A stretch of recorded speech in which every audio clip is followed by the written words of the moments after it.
This next story is so unbelievable, we didn't think it could possibly be true. But after receiving thousands of records and declassified reports from the Army, it's confirmed that during the Cold War, the United States military conducted secret tests on unsuspecting people in the city of St. Louis.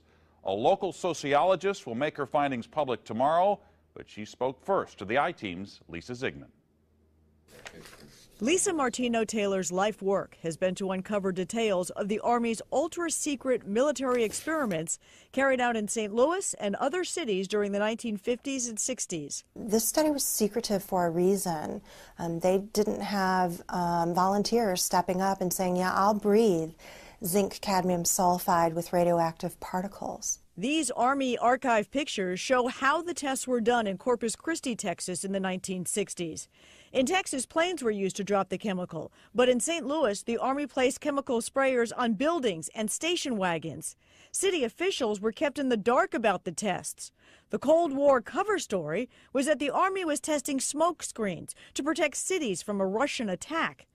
The truth, according to Martino-Taylor, was much more sinister. It's pretty shocking. The level of duplicity and secrecy, clearly they went to great lengths to deceive people. By making hundreds of Freedom of Information Act requests, she uncovered once classified documents that confirmed the spraying of zinc cadmium sulfide. The greatest concentration of this compound was sprayed near the Pruitt-Igoe housing complex just south of downtown St. Louis. It was home to 10,000 low-income people, and an estimated 70% were under the age of 12.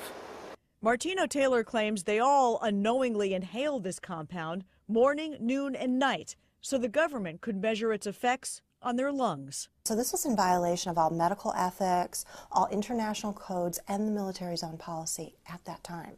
In 1994, then Congressman Richard Gephardt asked the Army to open its records and explain the St. Louis testing. We want to make very sure that nothing went on that would harm anyone and that all the facts are out on the table. Documents released in the 90s show the Army placed sprayers on this former Knights of Columbus building on Lindell and in Forest Park. The Army always insisted the chemical compound was safe. Martino-Taylor believes documents prove otherwise.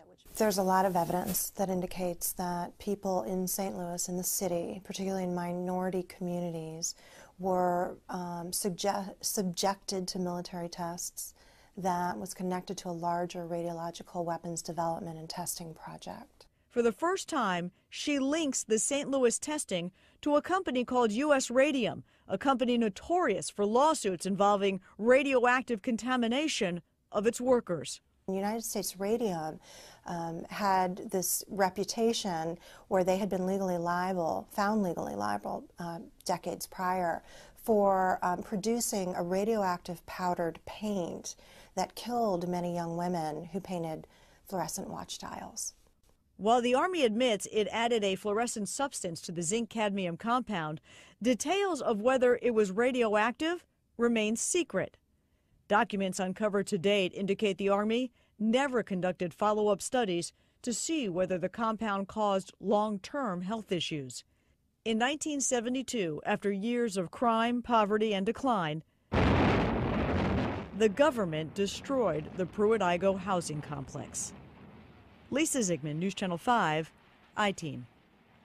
Now, the company U.S. Radium no longer exists. Martino-Taylor has placed all of her research, including the declassified documents, online and will link you to that data at ksdk.com. Now, she will make all of her findings public tomorrow at St. Louis Community College Merrimack campus.